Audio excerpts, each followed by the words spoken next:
Está no ar mais um episódio do seu Fermento em Pod. Aqui a gente fala muito sobre gestão, liderança, inovação, sustentabilidade e por aí vai. Tudo para você, para o seu crescimento pessoal, crescimento da sua empresa, enfim. Até para lidar com a família, né? A gente precisa saber como é que inova para lidar com a família, né, gente? Não é fácil. Mas vamos lá. Hoje o nosso convidado é Tadeu Bretas. Como é que vai, Tadeu? Tudo bom, bem? Muito bem, Haroldo Bretas. Prazer em estar aqui com você neste belo podcast chamado Fermento em Pod. Aliás, se a gente vai falar de criatividade, eu quero fazer um elogio. Posso? Pode. O nome é poderoso. Foi o primeiro que veio, viu? Pá, pum. Pô, que brainstorming rápido, hein? Fermento em Pod. Eu já vi. Bom nome, Haroldo. Criativo, legal, gostei. legal, Prazer estar aqui. Pô, obrigado por você ter vindo. Tadeu trabalha na área de comunicação já há muitos anos, não vou falar quanto, mas é muitos anos. Se veredou aí pela área de treinamentos, pelo conhecimento adquirido ao longo desses anos. Hoje ele é consultor sênior da Inova e dentre outras universidades que ele também dá cursos de pós-graduação, sempre voltado nessa área. Começou originalmente na área de criatividade, não é isso, sim, Tadeu? Até porque sim. foi diretor criativo de algumas agências. Sim. Agora ele está nessa vibe mais de algum tempo de treinamentos. Uhum. E eu fiz questão de convidar o Tadeu para bater um papo com a gente, que é justamente sobre essa área, na área de criação, né? Começando na área de criação, depois nós vamos entrar pela área de inovação e por aí vai, pelo papo. Uhum. Já faz um bom tempo, né, que você está nessa área, então. Já tem uma história aí, você mesmo falou, é melhor nem fazer cálculo, né, Haroldo? Mas digamos aí que já tem algumas décadas. O layout do menino entrega, né? Você bate o olho e fala, bom, ele nem precisa. Mas não mudou muito, não, velho. Não, gente, além de me convidar para fazer o podcast, ainda é extremamente cavalheiro. Tá no lugar certo. Né? Então, assim, Tadeu, eu lembro que a gente às vezes conversava e você falando, não, pô, fui na empresa tal fazer uma sessão lá no treinamento de criatividade. Aí eu ficava às vezes me perguntando, mas assim, que é isso? Que eu entendo até o que é criatividade, mas assim, tipo, legal, você vai na empresa e fala, negado, agora, a partir de agora, vocês vão ficar tudo criativo, viu? Então eu vou dizer como é que vocês ficam criativos. Eu sei que não é assim, mas como é que é esse processo? O que você leva para a empresa? Quais atividades que fazem as pessoas se ligarem mais nisso? Legal, Haroldo, ótima pergunta. Bom, primeiro, assim, tem duas premissas que a gente precisa trazer aqui, porque senão os ouvintes vão dizer o seguinte, pô, mas eu já vou embora agora, né? Porque eu nunca me julguei criativo, então nem vou continuar. Nem vou continuar, porque não vai ser. Não, mas vai ser. Agora você vai descobrir agora como. Você vai ser. Então, assim, a neurociência da criatividade, porque os estudos em neurociência avançaram muito nos últimos anos. Acho que é importante começar daí, né? Trazendo fatos concretos. A gente, há 30 anos atrás, a gente conhecia muito pouco do cérebro. A gente continua conhecendo muito pouco, para ser intelectualmente honesto, tá? Mas hoje nós conhecemos mais. E os estudos neurocientíficos começaram a conseguir visualizar o cérebro humano nas suas atividades de uma maneira mais ampla. E uma das áreas dentro desta área macro chamada neurociência, que evoluiu muito, é a chamada neurociência da criatividade. Que, aliás, é algo que o ser humano sempre foi muito curioso, né? O ser humano nasce criativo, ele acorda iluminado assim, do seu sono lá no ventre da mãe. Ele desenvolve essa criatividade ao longo da sua vida. Do que depende isso? Então, tem dois neuromitos, né, que caíram por terra ao longo desse tempo. O primeiro deles é aquela história de que alguns seres são predestinados e nascem iluminados e os demais estão aí sujeitos a trabalhar com fórmulas de Excel e serem pessoas mais lógicas. Isso não é verdade. Está provado que todas as pessoas nascem com, atenção, potencial criativo. Potencial criativo, o nosso hardware está lá. Né?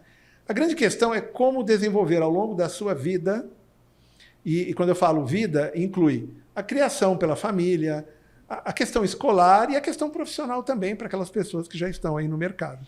Ao longo desta vida, desta trajetória, as pessoas podem desenvolver esse potencial criativo. Vai depender de algumas condições que nesse podcast a gente vai mostrar quais são. As pessoas que têm a oportunidade e até a sorte de desenvolverem esse potencial criativo, provavelmente elas vão manifestar a sua criatividade com mais facilidade. E algumas outras vão ficar com o que a gente chama de bloqueios mentais. Atenção, são bloqueios mentais relacionados à criatividade. Não à convivência em sociedade, são pessoas normais. Esse foi o primeiro mito, né, que caiu por terra. A ideia de que apenas alguns seres nasciam iluminados e que os outros estavam predestinados a serem pouco criativos. O segundo mito que caiu por terra, e que a gente chama de neuromito, é a ideia de que criatividade está ligada necessariamente às áreas de humanas, às áreas artísticas. Hoje está mais que provado que pessoas muito lógicas, de ciências exatas, de outras profissões, também são muito criativas.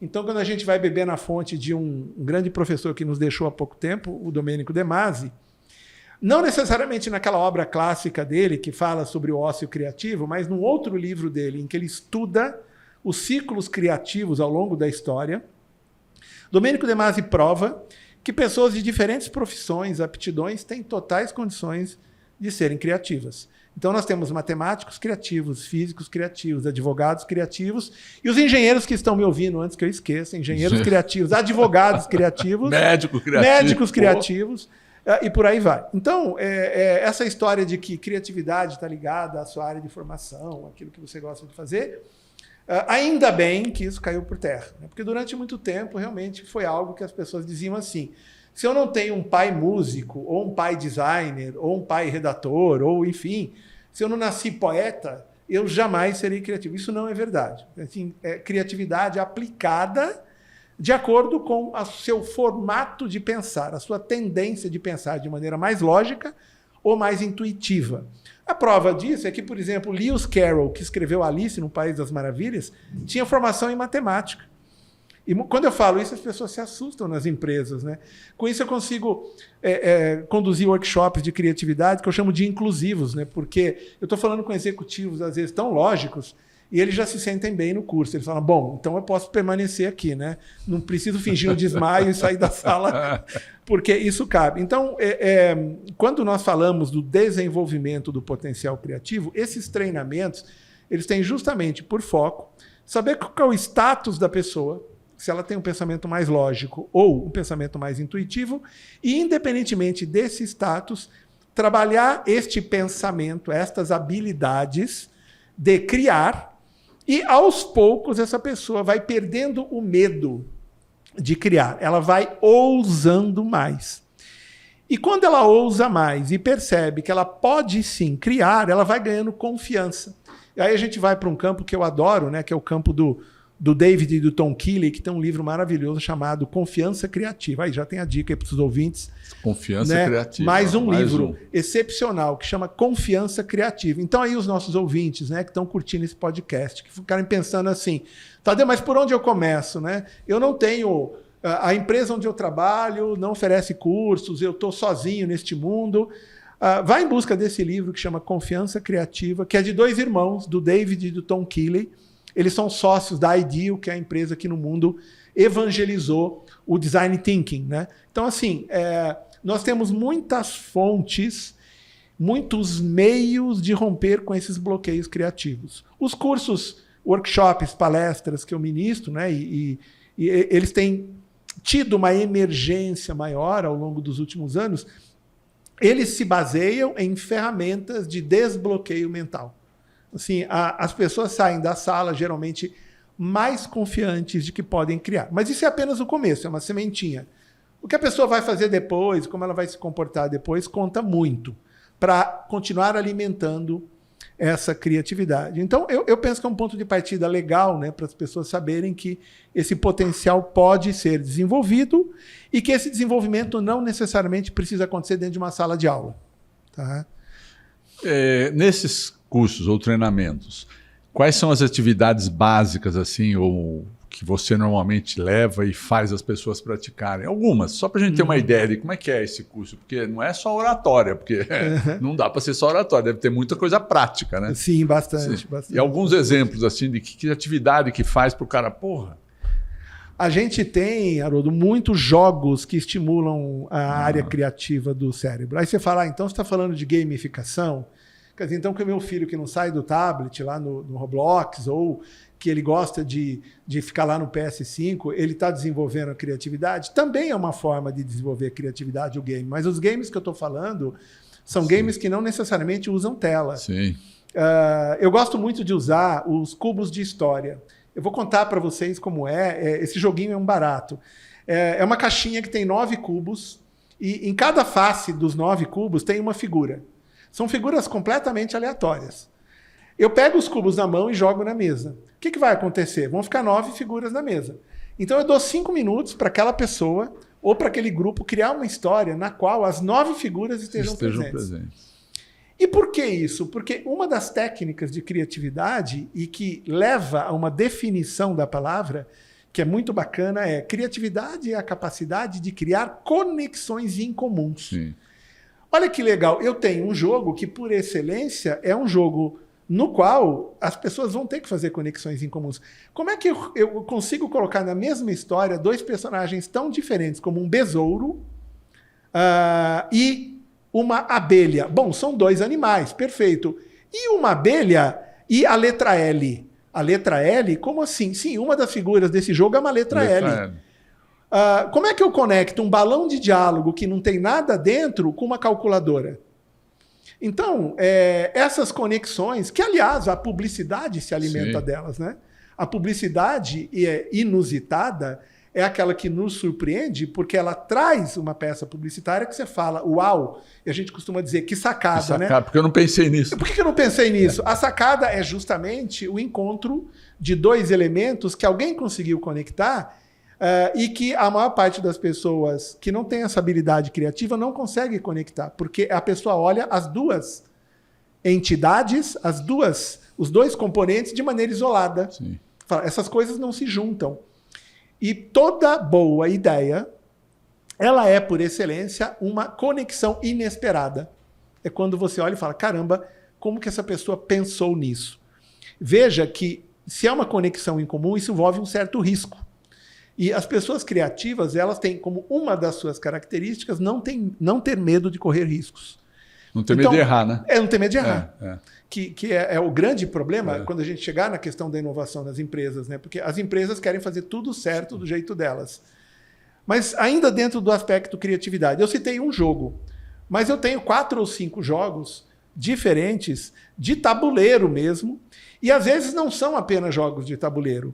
A gente utiliza, inclusive, esquetes teatrais para soltar as pessoas.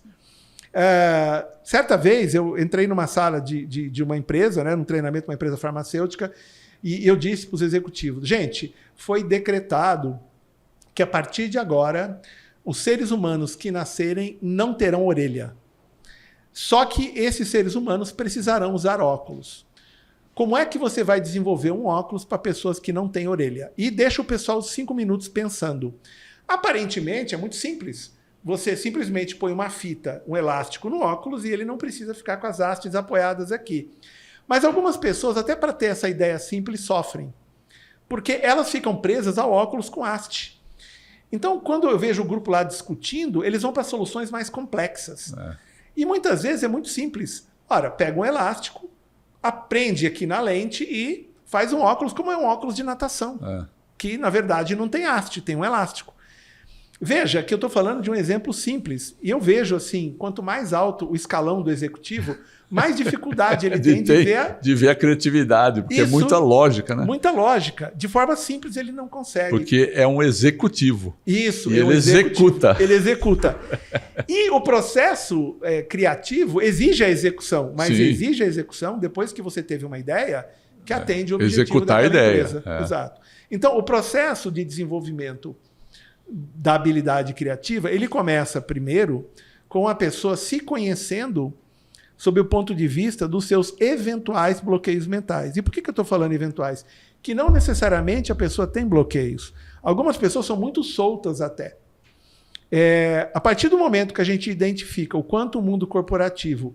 E veja, é importante eu esclarecer às pessoas que estão nos ouvindo, Haroldo, que eu não estou dizendo que as pessoas de uma organização têm que abandonar tudo aquilo que sabem fazer para desenvolver a habilidade criativa. Quando eu estou fazendo uma palestra, eu faço questão de dizer o seguinte, a criatividade ela precisa encontrar um espaço entre os seus colaboradores, mas isso não significa que as pessoas vão ficar brincando o tempo todo no trabalho. A pessoa precisa encontrar o que o Milor Fernandes magistralmente disse dos espaços de divagação. O que são os espaços de divagação? Depois de eu mergulhar num projeto para o qual eu preciso idear, eu preciso ter ideias, muitas vezes eu não encontro a boa ideia. Eu preciso saber me afastar deste projeto, eu preciso ouvir uma música, ver um vídeo, olhar para o céu, eu preciso simplesmente não fazer nada para que o inconsciente do nosso cérebro continue reelaborando a ideia, ou elaborando a ideia. Isso é interessante saber, porque quando o Domênico De Masi fala em ócio criativo, ele está falando justamente desse não momento. em preguiça. Ele foi mal interpretado por algumas pra não pessoas. Fazer nada. Não é não fazer nada. É você se permitir a divagação. Porque quando nós somos crianças, nós conseguimos fazer isso. Curiosamente, depois que crescemos, ficamos com essa coisa da responsabilidade, do trabalhar de maneira produtiva, e esquecemos que a produtividade precisa desses espaços de divagação. Então, a pessoa que se educa na sua rotina de trabalho, por mais tensa que seja, para encontrar esses espaços, ela certamente vai ter ideias melhores. E por quê? Porque no momento em que você se afasta do trabalho, o seu cérebro está organizando as conexões. Se você não dá esse tempo e precisa dar a resposta rápida, você precisa contar com uma genialidade, não que ela não exista. Existem pessoas que conseguem, mesmo num turbilhão de trabalho, ter boas ideias, mas se ela conseguir, às vezes é simplesmente tomar um café. As máquinas de café das empresas são as grandes geradoras de ideia, a gente costuma dizer. E toda vez que a gente lê uma biografia, como por exemplo eu terminei do Da Vinci, né, que é um livro de 800 páginas, mas já li de outros grandes gênios da humanidade, a gente descobre que eram pessoas que se permitiam tirar uma soneca à tarde, eram pessoas que tinham suas áreas de descompressão, seu momento de contemplação, né? Contemplação. Que, aliás, é o significado, a etimologia da palavra contemplação, a palavra teoria é contemplar, né? E olha que legal. Esses treinamentos que a gente trabalha educam esse profissional não é para ele não trabalhar, é para ele encontrar os seus espaços de divagação. A pessoa descobre meios de fazer suas pausas. E como diria Carlos Drummond de Andrade, a vida precisa de pausas, né? Então são pequenas pausas. A partir do momento que a pessoa descobre que é capaz de ter uma boa ideia, ela ativa uma área do cérebro, aí o Tadeu volta para a neurociência, chamada núcleo accumbente, que fica no lobo mediano aqui do cérebro. Essa área é a área que, naquele livro O Poder do Hábito, o Charles Duhigg coloca. A gente precisa mudar o ciclo vicioso, transformando-o num ciclo virtuoso. Isso é muito bacana, porque se eu faço algo que me dá prazer, como conseguir ter uma boa ideia, a partir daquele momento o seu nível vai ser, a régua sobe. Você não vai abrir mão de ter ideias daquele nível para cima. Isso é muito importante, que Einstein disse isso também, né? Quando disse que a nossa mente é como um paraquedas, né? Quando a gente expande, a partir dali é a nossa nova referência. A gente está aberto a coisas novas. Esse processo, as empresas estão começando a perceber que ele é necessário. E se a gente parar para pensar, Haroldo, isso é uma questão mercadológica. Produtos e serviços são muito parecidos. E é isso em empresas tradicionais. Aí você descobre que tem um monte de startups nesse momento com liberdade criativa para nos substituir enquanto profissionais e enquanto negócio. Correto? Se essas empresas não entenderem que elas têm que trazer isso para dentro delas, ela nunca vai conseguir produzir inovação. Porque criatividade é uma coisa e inovação é outra. É muito importante a gente deixar isso claro para os ouvintes, mas daqui a pouco a gente fala sobre isso, porque neste exato momento eu vou fazer a minha pausa de divagação e tomar um gole contemplação desse uísque que você deixou aqui para mim. Porque a gente comenta muito sobre isso, né? Ainda admira empresas que hoje ainda não têm esse DNA de inovação, esse DNA de trazer criatividade para os seus funcionários. Ainda é muito executar, né? Não criar. E as empresas estão perdendo terreno assustadoramente por isso. As empresas que não vêm se inovando, ou que não têm esse conceito de inovação. Inovação não significa, como você falou, invenção. Inventar é alguma coisa que você não consegue aplicar. Uma invenção. Uma inovação é alguma coisa que você tem uma aplicação para o mercado. E as empresas estão acordando. Eu fico às vezes admirado, que eu converso com algum pessoal de empresa. Não, a gente não faz isso ainda lá na empresa. Eu falei, caramba, não é possível. Então, acho que eu estou ficando louco, velho. É importante a gente deixar claro aqui, Haroldo, o seguinte, para ser novamente intelectualmente honesto, né? Essa discussão entre criar e executar, ambas as áreas são muito importantes nas organizações. Inclusive, há uma pesquisa que eu tive acesso recentemente, e os empresários que me ouvirem vão concordar, nós temos talentos nas empresas, efetivamente, a gente tem muito talento nas organizações. Tá? A empresa precisa desenvolver mecanismos para aproveitar esse talento, deixando com que essas pessoas se sintam criativas ou empoderadas criativamente, para que a empresa, por meio desse processo, desse sistema, colha as melhores ideias, prototipe, teste e execute. Quando a gente começa a olhar esse pipeline de inovação, o processo criativo está em praticamente todas as etapas. Eu posso ser criativo para ter uma ideia, mas eu posso e devo ser criativo também na execução. Tá? Eu posso e devo ser criativo na minha pesquisa de campo. Eu posso e devo ser criativo na prototipagem. Então, quando se pensa em criatividade, criatividade não é uma etapa dentro do pipeline de inovação. Criatividade se dilui por todo o processo ou o framework de inovação. Então, as empresas, a gente desenha pela Inova Consulting frameworks de inovação. Qual que é a sequência de processo que aquela organização vai precisar implantar para que, a partir de que eu tenho uma ideia, eu consiga tirar uma ideia que me sirva uma inovação em produto, uma inovação em serviço, uma inovação em processo, uma inovação em modelo de negócio e por aí vai. E por que eu estou dizendo isso? Porque a grande dificuldade das empresas não é apenas em saber aproveitar o talento dos profissionais. Esse é o nosso assunto principal aqui hoje. Mas também é em execução. Há quem diga, inclusive, que as empresas hoje em dia têm muita ideia guardada que não executa e deixa lá. Então, as pessoas são muito boas no campo das intenções. E o grande Yuri Trafani, da Iner, né, ele tem uma frase que eu adoro. Ele diz que as pessoas precisam ter iniciativa e acabativa. Né? Iniciativa é criar. Sim. E acabativa é executar. Então, assim, tem muita coisa que fica no discurso. Tem muita empresa que coloca nas suas estratégias de marketing, na sua comunicação. Eu sou uma empresa inovadora. Quando você vai ver de perto, na verdade, assim, ela tem muitas ideias inovadoras, mas não tem ideias executadas. Então, quem está nos ouvindo, lembre-se que não adianta você assim, criar uma sala, eu chamo de fazenda de puff. Né? Algumas empresas ficam até sem graça porque elas têm uma fazenda de puff lá. O que é fazenda de puff? A empresa parece um escritório de advocacia, com todo respeito aos escritórios. Aliás, advogados que estão nos ouvindo, vocês podem também ter escritórios criativos, por mais formal e litúrgico que seja o direito. Tá? Aí o que acontece? A pessoa vem lá um diretor mais cabeça aberta, mais mente aberta, e põe lá dentro da empresa um aquário que tem uma máquina de café melhor, tem puff colorido, aí por isso que vem o Fazenda de Puff, né? Tem pôsteres super transados na parede, as pessoas são hiper bacanas. E aí eles falam, gente, isso aqui é uma área de inovação. A partir de agora... E as pessoas vão usar a sala para dormir, provavelmente, para babar lá dentro. E por quê? Porque não adianta você criar uma sala se a cultura de inovação ela não está disseminada entre os colaboradores. Porque se você desenvolve a cultura de inovação e depois cria a sala, as pessoas vão entender qual é a relação da sua salinha bacana com a cultura de inovação. E eu chamo isso, essa coisa de fazer a sala. Eu tenho algumas empresas que, tomara que não estejam me ouvindo nesse momento, que elas vão se identificar, que elas põem uma parede, sabe aquela parede com aquela tinta que você pode escrever com giz? Aí fazem até um evento. Ó, gente, a partir de agora, quando você chegar, escreve o que vier na sua cabeça aí. Eu gosto muito de dizer que aquele famoso slogan da Pirelli antigo, né? Potência não é nada sem controle, né? Se você não dá um objetivo para aquilo, se aquilo não tiver contextualizado numa cultura de inovação, vai ficar só uma parede. Não vai servir para nada. Então, assim, o pessoal quer lavar o carro para fazer chover, né? Como eu costumo dizer.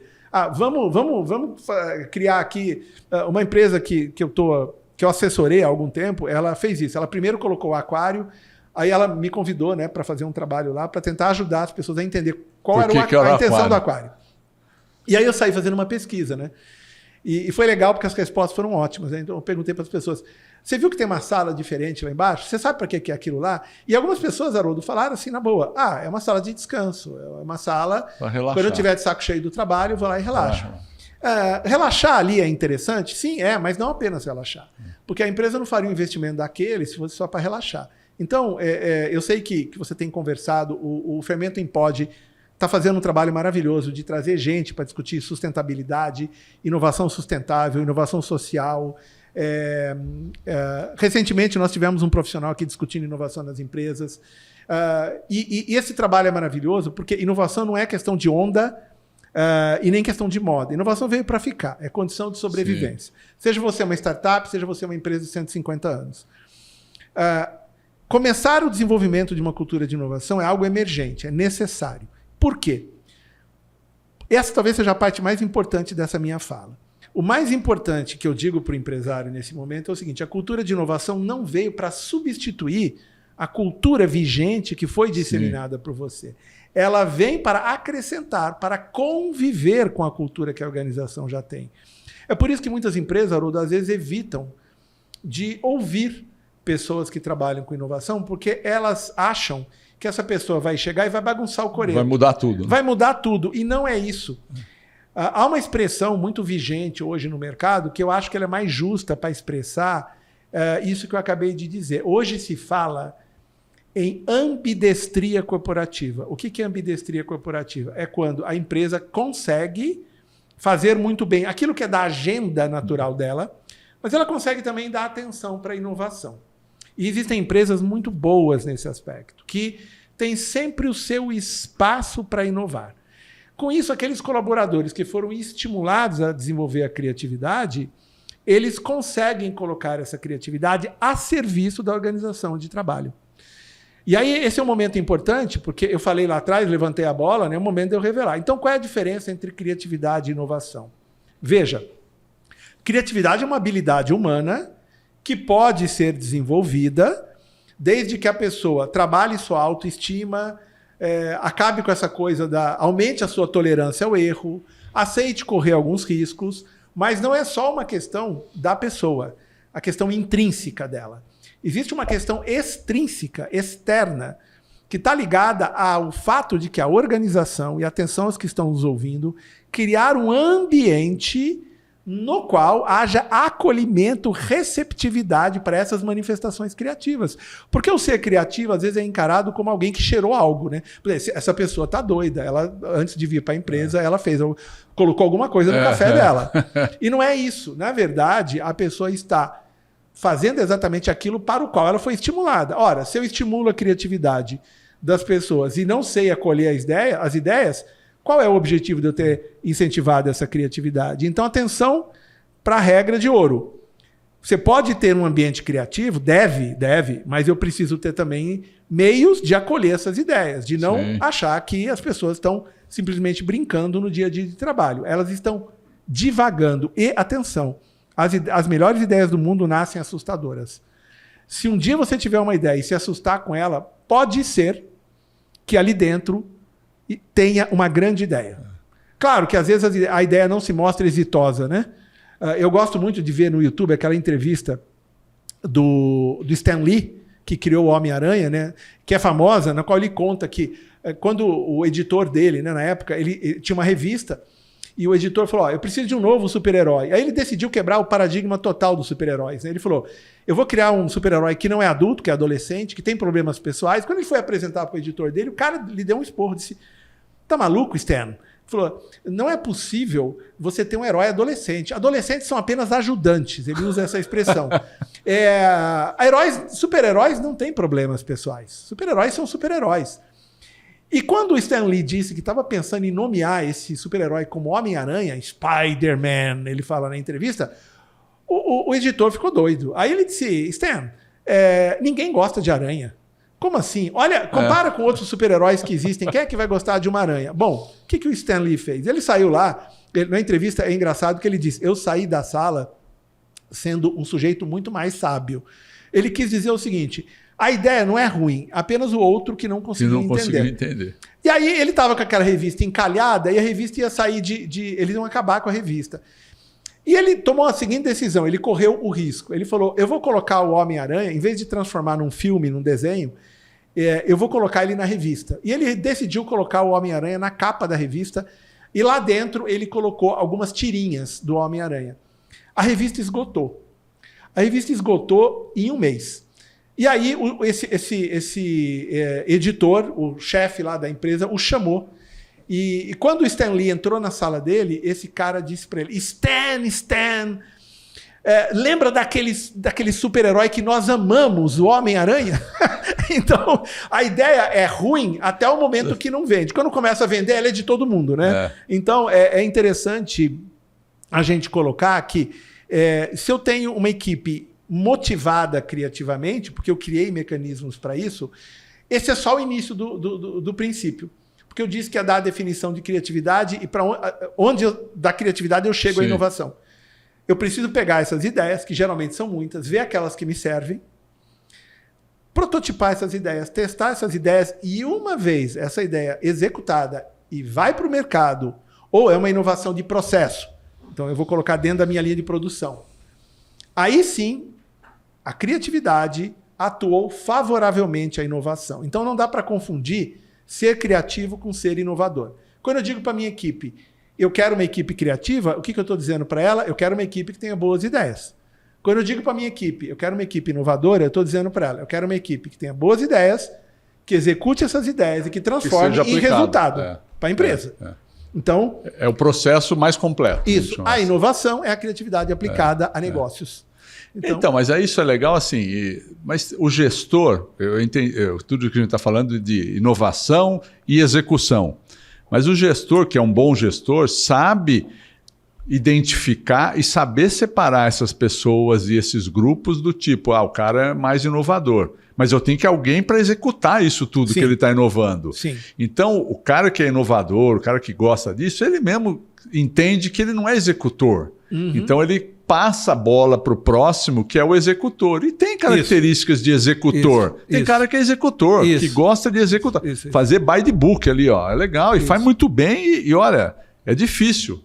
Então tem as suas propriedades. Tem um trabalho, eu vou voltar aos meus gurus, né, o Tom e o David Keeler, eles têm um livro maravilhoso chamado As 10 Faces da Inovação. Eles mostram exatamente isso que você comentou, Haroldo. Qual é o seu papel dentro do processo de inovação? Se você está mais para aquela pessoa que é criativa, que desenvolveu sua habilidade criativa, ou mais para aquela que vai atuar na execução. E nós temos aquelas que ficam gerando informação. Sim. Numa agência de publicidade, seria o planner, né? O planejador. Ele pega um briefing do atendimento, joga informações de mercado, dá uma marketizada naquilo e passa a bola para a criação. Então, quando a gente pensa nessas funções, essas funções não são estanques. Senão eu estaria indo contra o que eu mesmo disse no início. O que eu quero dizer com isso? Uma pessoa de execução, que tem mais talento para executar, nada impede que ela participe da geração da ideia. Claro. Ela deve participar, porque tudo isso é junto no grupo. Até para opinar na forma da execução. Isso, exatamente. Agora, a gente sabe que as pessoas que são muito boas em criar, normalmente elas ficam lambendo a cria, elas não são muito de pôr a mão na massa. É isso aí. Elas até colocam, mas elas não têm a mesma habilidade. Por quê? Porque se são criativas e inovadoras, elas querem outro desafio. Isso aí já está pronto, vamos para o próximo. Para quem está nos ouvindo aí e quer assim, ter uma ideia, né, o 10 Faces of Innovation, né, que é o livro do David Keeler, que é um livro que para mim foi o que melhor resumiu esses papéis dentro da inovação das corporações. O ensinamento lá divide as pessoas em 3 clusters, né? Eles chamam de learning personas, são pessoas que gostam da pesquisa, de aprender. As organizing personas são pessoas que organizam o projeto. E as building personas são as pessoas que constroem, que executam. Então, embaixo de cada uma dessas, nós temos 10 tipos, né? 3 em uma, 4 em outra e 3 em outra. Então, funciona dessa maneira. Por que é legal isso? Porque se você está montando um time de inovação, você tem que entender isso. Então, assim, eu já falei de uns 5 livros, mas é aquela história, né? A gente falar de um assunto sem fundamentar, a gente vai contra aquela famosa frase: se eu cheguei até aqui é porque sentei nos ombros de gigantes, né? que Isaac Newton disse. Então é bem por aí. Bom, dentro dessa área, eu vi que você recentemente postou, comentou sobre um programa de conselheiros do Trend Innovation. Sim. Eu li um pouco o texto, achei super interessante. Na verdade, primeiro, como surgiu essa necessidade ou essa visão dessa inovação de ter esse curso e, assim, surgiu por qual necessidade? Eu até imagino, porque as coisas estão se inovando tanto, as empresas e os conselheiros, se de repente também não tiver uma cabeça com um pouco de inovação, não vai ser conselheiro de nada, né? Agora a parte engraçada da fala. Mas o que é esse aqui, então? Na verdade, assim, Haroldo, Esse curso surgiu porque pessoas como nós, quando a gente chega numa determinada fase da vida, a gente já construiu alguma coisa, e eu vou me referir principalmente a executivos de alto escalão, pessoas que chegaram à diretoria, às vice-presidências, ao C-level das organizações, e de repente alguém sutilmente disse assim, olha, está na hora de você ir para o conselho, né?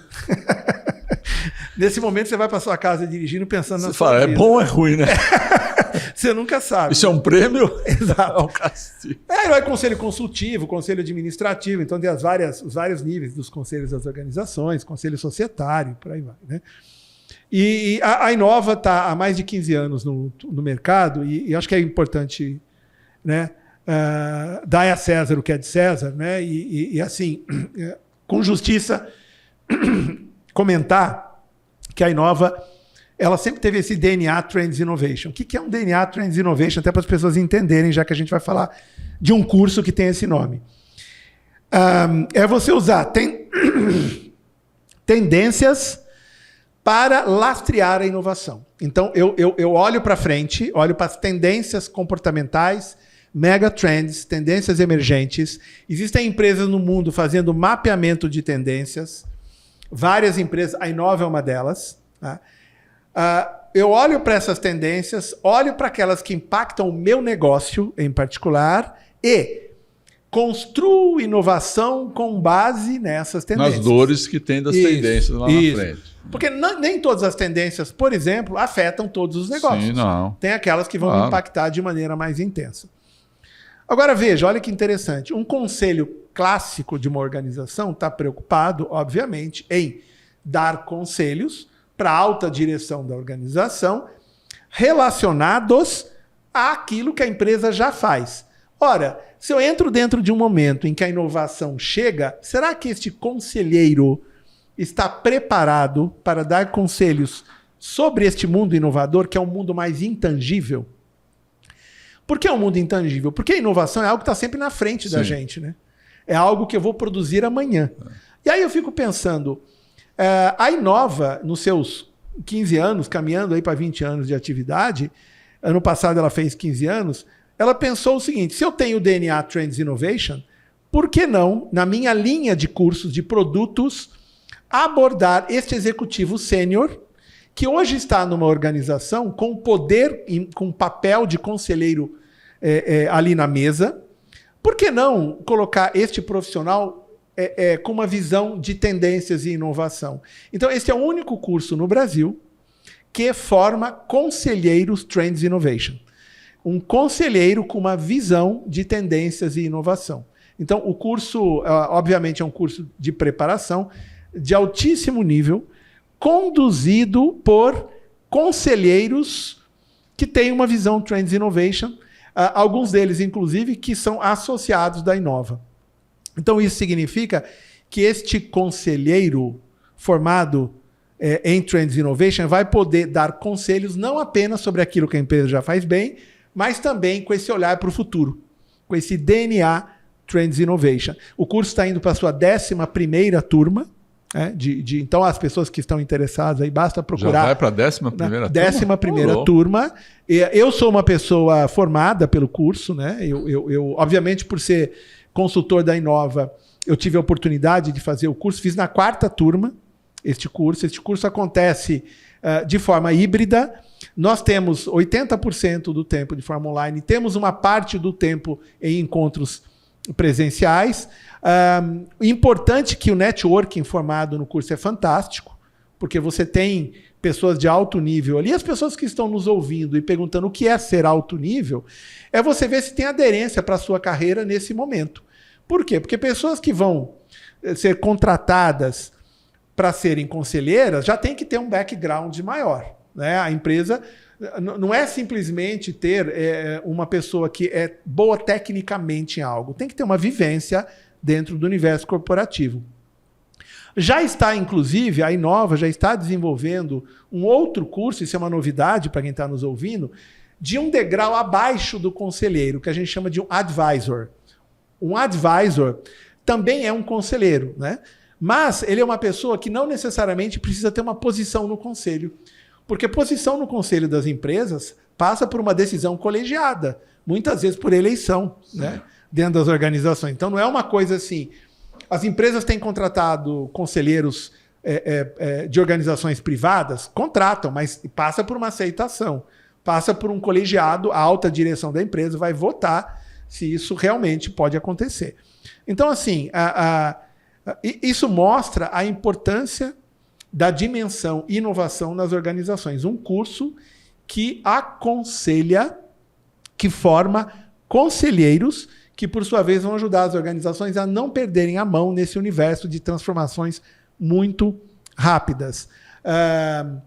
As pessoas que estão nos ouvindo aí podem procurar no Ecossistema Inova, vai encontrar lá o site do Ecossistema Inova e tenha lá a linha dos cursos de conselheiros. Eu recomendo para pessoas que estão num momento da vida em que elas já fizeram muita coisa, elas não sabem, elas têm um tempo de vida, a expectativa de vida aumentou, se consideram com muita lenha para queimar e que querem continuar úteis para o mundo, não querem simplesmente pegar e parar com tudo. E então, o curso de conselheiro vai te ajudar a ter uma aderência maior no mercado. Entendi. Então, assim, hoje a gente tem um time lá de professores do curso muito competente, muito competente. Quanto tempo é o curso? Menos de um ano esse curso. É um curso que leva aí 10 meses, então um curso que realmente vale muito a pena para as pessoas que estão aí nos ouvindo. E no site tem? Tá? Então, tem todas as orientações lá. Legal. Tá? Treinamento, a gente falou muito sobre treinamento, inovação, criação.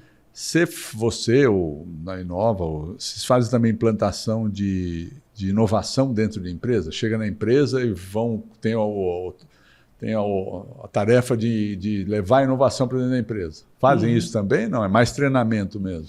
Na verdade, a Inova, dependendo da necessidade da empresa, algumas empresas procuram a consultoria com a intenção de implantar uma cultura de inovação, e são projetos que levam mais de um ano, projetos mais amplos, né? Então, desde a alta direção até os colaboradores, todos passam por esse processo de entendimento do que é inovação. A gente desenvolve o programa de inovação da empresa. Eu tive a oportunidade de desenvolver o programa de inovação da IP, participado junto com o Guilherme, que era o executivo da IP que na época cuidava. É um programa de muito sucesso. Isso já tem mais de 8 anos e foi é um programa de muito sucesso. Os programas de inovação legitimam a cultura de inovação dentro de uma empresa. O programa não é a cultura. O programa é um meio de eu ter um regulamento em que, se eu tenho ideias, eu sei como encaminhar a ideia. Essa ideia vai ser analisada por comitês e, uma vez aprovada essa ideia, algumas empresas, inclusive, fazem questão de dar um reconhecimento, uma recompensa para esse grupo de colaboradores que teve a ideia. Recentemente, eu ministrei um treinamento para a Dell, né, aqui na região. A Dell, ela é uma empresa que bastante preocupada com inovação, por razões óbvias, atua num segmento altamente competitivo. E foi muito interessante, porque existe um interesse dos executivos da Dell, de média e alta gerência para cima, de ter um programa de inovação, de ter inovação dentro dela de maneira efetiva. Então, quando qualquer consultoria, não apenas Inova, chega numa empresa, a primeira coisa que ela faz é um diagnóstico. Porque é muito comum a gente chegar em empresas que já são inovadoras.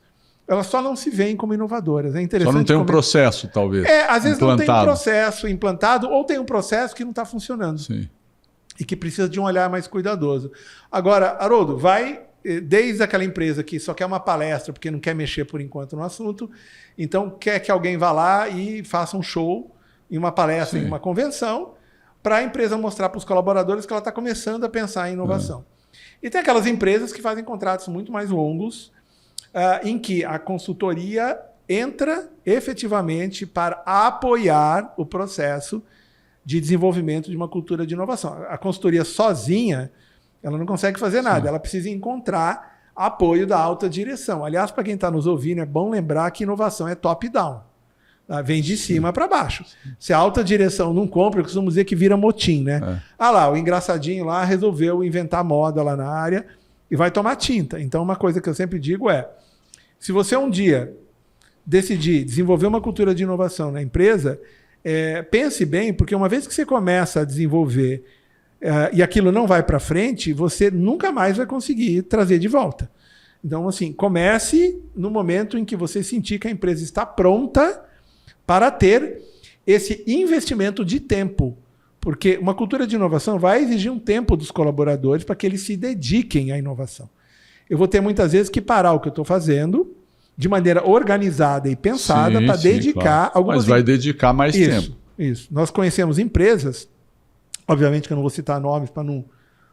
por uma questão de compliance mesmo, que inclusive determinam um percentual de tempo em que o colaborador pode se dedicar à inovação. Sim. Dentro do horário dele.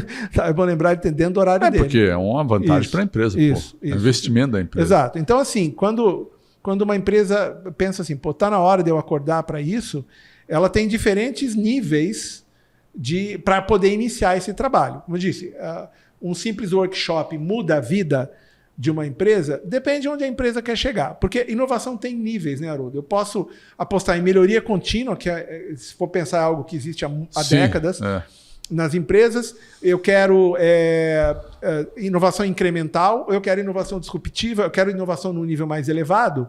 É natural que a organização vai precisar organizar esse processo. Inovação é assim. Se ficar jogado dentro da empresa sem dono, tem morte natural. E isso não é bom para a organização. Sim. Porque quando você mexe com inovação e não dá certo, os colaboradores ficam inseguros, porque eles pensam assim, bom, se inovação é condição de sobrevivência e não vingou aqui, o que eu estou fazendo aqui ainda? Então, fica uma sensação esquisita. Tô dando uma dica que não está em livro, mas eu vivo na prática. Mas tem sentido, né? Sim, tem sentido. Sim. E você sente, assim, pela sua experiência, as empresas com qual intensidade tem procurado isso? Não é palestra legal, levar vocês para fazer palestra, para falar sobre isso, falar sobre criatividade. Mas que intensidade as empresas têm procurado? E que níveis de empresa? Top, multinacionais, empresas de médio, empresas de pequeno, e tem procurado com intensidade?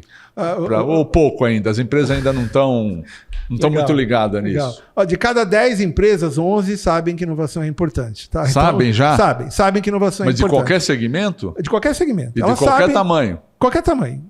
Quanto menor, na verdade, mais facilidade para saber, né? Porque o barquinho pequeno, ele sobe na onda, ele apanha da onda, mas o dono tem mais facilidade para defender suas bandeiras. Né? Então, de uma forma geral, você diz que os empresários, de uma forma geral, estão cientes que é importante inovação. Estão cientes. Tá. Mas daí a levar a inovação para dentro... Tomar uma ação... Aí vamos pensar o seguinte, independentemente de porte, de cada 10 empresas, e respondendo a sua pergunta em cima da intensidade, de 2 a 3 estão começando a trabalhar com inovação no dia a dia, de alguma forma. Seja palestra, workshop, montar um departamento. Tá? Já é um belo avanço. Isso, também. Já é um belo avanço. E dessas 2 e 3, ou 3, uma delas já tem uma cultura de inovação sendo desenvolvida em larga escala no Brasil. Tá? Em larga escala, que eu digo ela já tem resultados concretos dos seus programas de inovação. Agora você pensa assim, então quer dizer que 8 empresas apenas sabem que inovação é importante. Elas sabem e, digamos assim, de maneira informal, já existe inovação dentro delas. O fato de que nunca uma consultoria esteve numa empresa visitando, ou que ela nunca chamou uma palestra de alguém inovador, não significa que ela já não inove. É importante colocar isso, porque muitas empresas passam por um processo de baixa autoestima. A empresa é inovadora, mas ela não se vê como inovadora.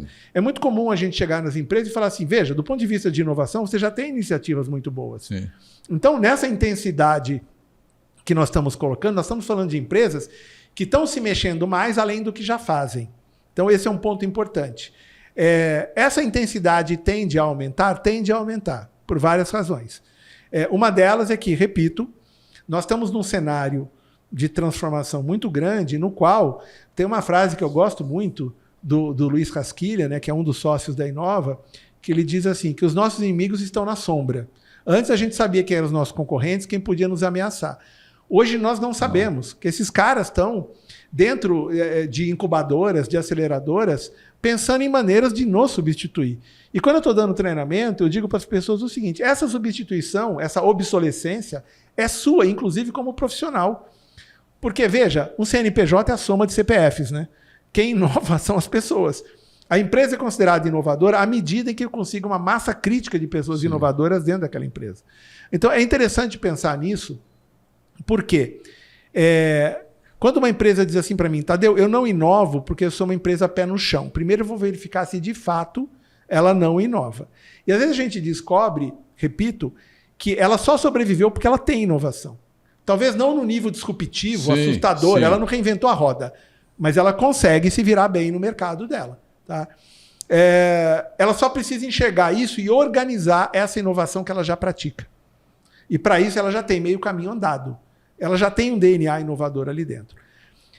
O pessoal fala para mim assim, Tadeu, startups são inovadoras por natureza? Veja, primeiro é importante entender que startup é um período temporário de uma organização. Sim. O próprio nome diz, né? Eu estou na minha decolagem. Se o meu negócio não escala, obviamente, ou eu pivoto, ou eu faço alguma coisa para poder repensá-lo.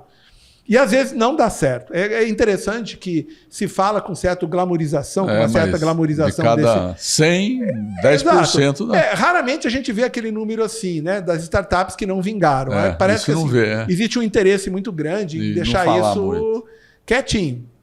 Agora, eu tenho uma amiga que, se ela me ouvir, ela vai puxar a minha orelha, mas eu não vou falar seu nome, viu, fulana? Que ela, há 9 anos ela se considera startup. Não é mais, né? 9 anos, ela é genial, mas assim, ela... E por que ela gosta de dizer que é startup? Por uma razão muito interessante, Haroldo. Como a startup pode errar à vontade, pode bater a cabeça, é cômodo para uma empresa que já tem 9 anos dizer que é startup ainda, porque se ela errar, ela vai dizer, eu sou uma startup. Veja, eu posso errar. Na verdade, poder errar e ter tolerância ao erro, uma empresa de 150 anos multinacional erra. Como uma empresa pequena erra também. Então, o que eu costumo dizer é assim, sempre é tempo de você começar a discutir esse assunto com mais seriedade. Quando eu digo mais seriedade, não significa que você precisa criar um departamento, que há uma discussão. Inclusive, recentemente, a Natura disse assim, nós não teremos departamento de inovação aqui porque nós queremos que os nossos colaboradores sejam inovadores sem ninguém mandar. Eu acho um pensamento, filosoficamente falando, muito legal. Muito legal. Na prática, só a Natura sabe me dizer se aconteceu ou não. Agora, algumas empresas criaram um departamento de inovação para esse cachorro ter dono, né? Quem vai alimentar o animal, né? Então, isso faz com que a empresa consiga ter uma organização na sua área de inovação. Sim. Algumas empresas não criam departamento, criam tal comitê. O comitê é o seguinte, é um grupo de pessoas atenção, elas não vão ganhar nada mais por isso, mas elas vão se dedicar também à inovação. Eu já assessorei empresas que decidiram por criar o comitê. Tudo na vida tem ônus e bônus, né? Esse comitê, o turnover, né, a rotatividade do comitê é absurda, porque a pessoa descobre que ela vai ter que trabalhar bastante, não vai ganhar nada mais por isso, porque ela foi voluntariamente para o comitê, e vai ter que produzir resultado. Algumas pessoas entram nos comitês que querem aprender cultura de inovação para poder colocar no currículo. Atuo no comitê de inovação. Isso faz a diferença? Faz, claro que faz a diferença. Isso aumenta a sua empregabilidade. Mas... para a empresa... Isso. Para a empresa, de alguma maneira, tem que ter um começo. Quando uma empresa diz assim para mim, Tadeu, eu sou uma empresa pé no chão, eu costumo responder assim, olha, você pode ser pé no chão à vontade, desde que você os mantenha em movimento. Manteve os pés em movimento, beleza, é se mexer. Se mexer. Alguns negócios, Haroldo, precisam inovar menos que outros. Sim. Vamos ser honestos. Áreas. É aí que entra a pergunta. Quais áreas que têm maior incidência de procurar para inovação, ou que você percebe que trabalha a inovação? Olha, todas as áreas podem ter algum grau de inovação. Mas sempre tem uma... Quando você entra em empresas, por exemplo, da chamada economia criativa, desenvolvedoras de software, empresas que cuidam, que lidam com produtos criativos, a área de entretenimento, o varejo, porta aberta para a rua, né, e que tem que se reinventar constantemente. Eu estou acompanhando os professores da FIA lá na NRF, né, a maior feira de varejo do mundo. Estou recebendo um post atrás do outro, um material atrás do outro aqui. Estou com uma quantidade enorme. Está se discutindo agora, claro, era esperado, inteligência artificial no varejo. Está em todo lugar. Eu assisti algumas palestras, alguns podcasts, não tão bons quanto o Fermento em Pod, porque este é o melhor, tá, pessoas? Por favor. Mas estou ouvindo alguns podcasts de alguns caras bambambãs do varejo. Eu acompanho o IBVAR, né, o Instituto Brasileiro de Executivos de Varejo. Como eu dou aula na FIA num MBA em varejo, estou acompanhando, estou adorando tudo que eu estou vendo lá na NRF. O varejo, quando a gente fala em inovação, é a mesma coisa que falar numa área como marketing. Eu preciso ter. Agora, quando você vai para uma indústria B2B, que fabrica um Indústria produto química. que é uma commodity, que atua de maneira com um produto, fornecendo polipropileno para a indústria, ela pode inovar? Pode. Ela pode inovar não em produto, mas ela pode inovar em serviço, em processo, em relacionamento com o cliente. Ela tem espaços de inovação. Sim. Mas não dá para comparar uma empresa como essa com o dilema que o varejo está vivendo de ter que lutar com uma Shein da vida, que de repente vem lá da China e faz um alvoroço no mercado. Uma das palestras, inclusive, mostrou o seguinte, que criticaram demais a Shein quando chegou no Brasil e em outros lugares, mas as mesmas frases que falaram para ela, falaram para outros varejistas que estão consolidados, né, aí. E é interessante ver isso, como as pessoas às vezes não têm memória para lembrar que o discurso é o mesmo. Então, assim, tem setores, aí você me pergunta, e o agronegócio? O agronegócio é inovador? Muito. Eu diria para você que mesmo sendo um setor tão regulado, é um dos setores mais inovadores do Brasil. Falei do polipropileno, mas as indústrias químicas que estão me ouvindo aqui, atenção, porque eu falei anteriormente, né? Você pode inovar não necessariamente em produto, mas você pode ajudar o seu fornecedor, aliás, o seu cliente a inovar. Isso, o seu cliente a inovar. O fornecedor também, porque você pode integrar para cima e para baixo. Claro.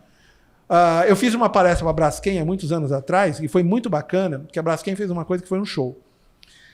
Eu falei sobre inovação durante o dia, 16 da tarde. Alguns clientes da Braskem, que compram material da Braskem para fazer embalagem, como Unilever, por exemplo, foram lá passar um briefing para a Braskem, para que eles propusessem, mediante desafios reais de embalagem da Unilever, que eles propusessem ali no momento, eles tiveram 2 horas para pensar numa solução inovadora para uma embalagem de um produto novo da Unilever. Olha que legal. Uma parceria entre fornecedor e cliente. Braskem, fornecedor, Unilever, cliente. Agronegócio. O agro é um mercado, é um segmento extremamente forte, tecnificado pra caramba, tão tecnificado, que quando você vê determinadas coisas acontecendo em grandes produções, grandes culturas, por exemplo, como soja, culturas de outros grãos, a gente fala assim, caramba, isso está acontecendo, tá? A gente vê no centro-oeste do Brasil o nível de tecnificação que só indo lá para ver. Eu tive a oportunidade de ir à Bolívia, Santa Cruz de la Sierra, fazer uma palestra para a Bayer. Olha que interessante, a Bayer é fornecedora de fertilizante defensivo para clientes da Bayer sobre inovações no agro. E a gente percebe o seguinte, que a gente mostra coisas para as pessoas que eles olham com um olhar de eu conheço isso. A gente não está indo lá na roça para falar para pessoas que nunca viram aquilo. Elas não só conhecem, como têm nas suas propriedades, né? Nas suas fazendas. Então, é interessante. Nós estamos vivendo um mundo em que a novidade é efêmera, né? A novidade ela dura exatos 30 segundos às vezes. Está cada vez mais difícil a gente dizer que a gente está trazendo o novo. Que o novo tem um grau de perecibilidade muito alto.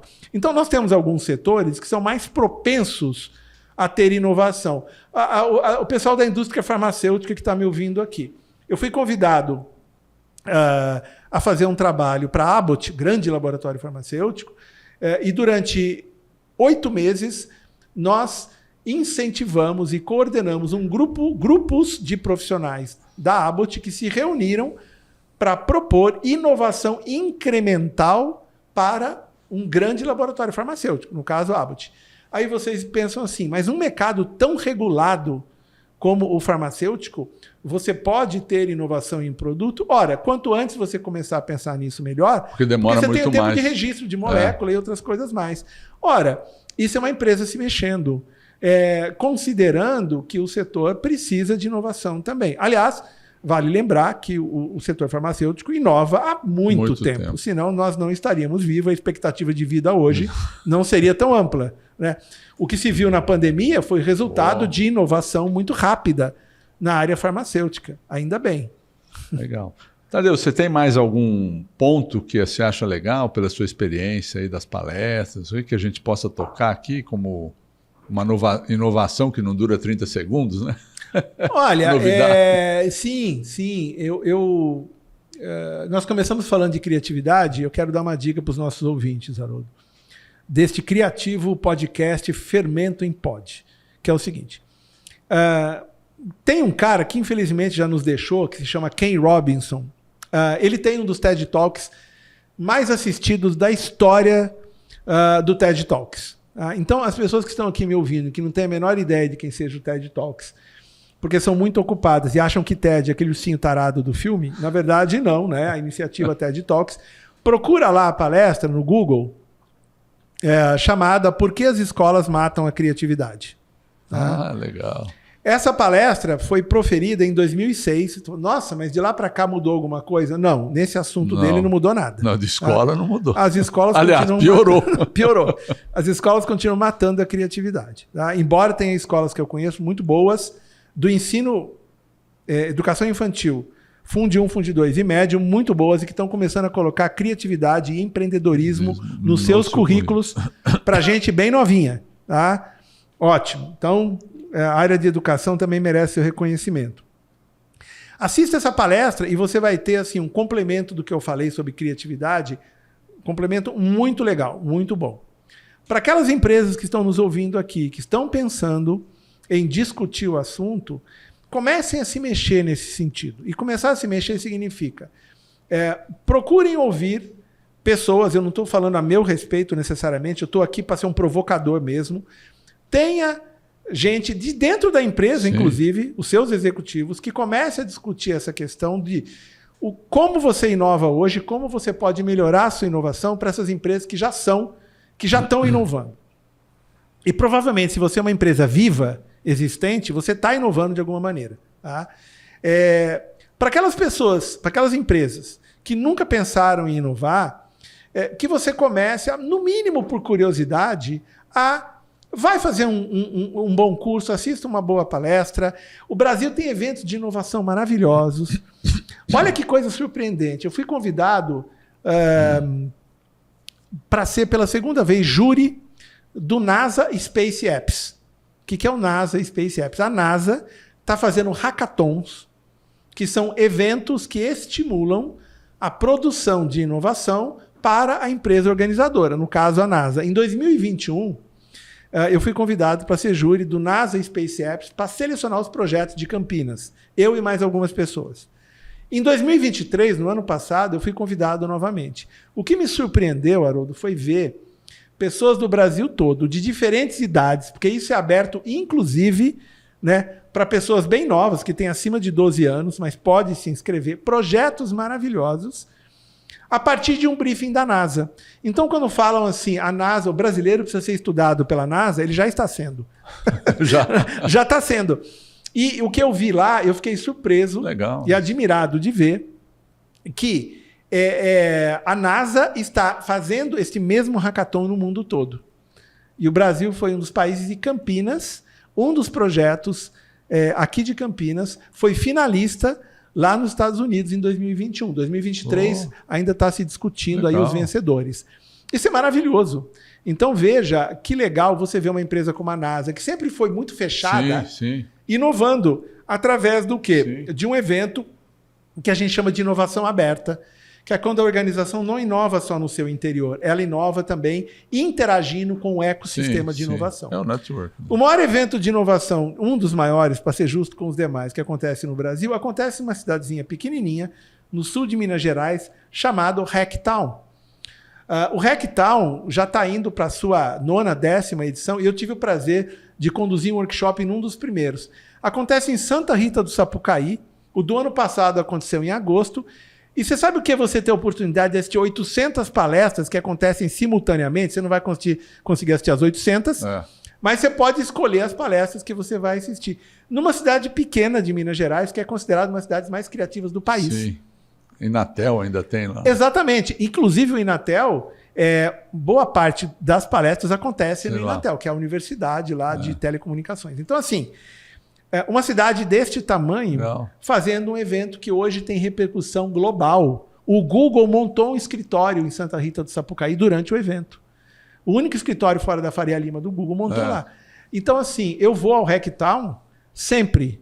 Fui no do ano passado, vou no desse ano. Esse ano quando acontece? Agosto. Sempre agosto. Entra no Instagram deles, @Hacktown Santa Rita do Sapucaí. Eles já têm uma pré-venda de ingressos para o evento. E você vê um dos eventos mais tecnológicos do Brasil em um lugar cercado de montanhas verdes e cachoeira para a gente poder curtir o sul de Minas. Então, Poxa, às vezes a gente fala, isso só acontece em São Paulo, nos grandes centros. Não, está muito tá espalhado pulverizado hoje. Pelo Brasil. Pelo Brasil. A gente vê estados... Florianópolis é uma cidade extremamente inovadora. Sim. O ecossistema de Santa Catarina é show de bola. O do Paraná também, do Rio Grande do Sul, do Nordeste do Brasil, do Norte do Brasil. Não tem uma região no Brasil que nós não temos polos de inovação fortíssimos. Uma pena o Brasil está mal posicionado no ranking global de inovação ainda. O último ranking que eu vi, o Brasil estava posicionado na 54ª posição. Tá, vida. Nós temos países bem menores na nossa frente em número de patentes, porque esse ranking é feito com base em número de patentes. Tá? Nós temos muita coisa, muita inovação aqui cuja patente foi registrada fora do Brasil. Sim. Então, olha que interessante. Se esse esforço que nós estamos fazendo, e dentro do qual o Fermento em Pod é um dos grandes colaboradores, continuar, a gente vai melhorar essa nossa posição. Então, o recado que eu deixo aí para as empresas é que, assim, tenha o pé no chão, mas mantenha-os em movimento e, no mínimo, seja ambidestro. Sim. Será que não há espaço para discutir inovação aí dentro? Com certeza. E, novamente, agradecer muito o convite para fazer parte dessa grande iniciativa. Você está de parabéns. Legal. Não. De parabéns. E a gente gosta dessa área. Então é inovador e criativo, tá? Antes de mais nada, é bom dizer isso. Legal. Porra, fiquei contente de você ter vindo. Puta, obrigado, viu, velho? Obrigado por você ter vindo. Eu que agradeço, Haroldo. Vamos fazer um brinde Saúde, aqui então, com essa bela caneca Fermento em Pod. Obrigado por você ter vindo. Mais um, aprendi pra caramba. Ótimo. É mútuo. É mútuo. Aí, mais um episódio do seu Fermento em Pod. Fique conosco, acompanhe a gente nas redes sociais e vem por aí mais episódios interessantes para vocês. Até lá.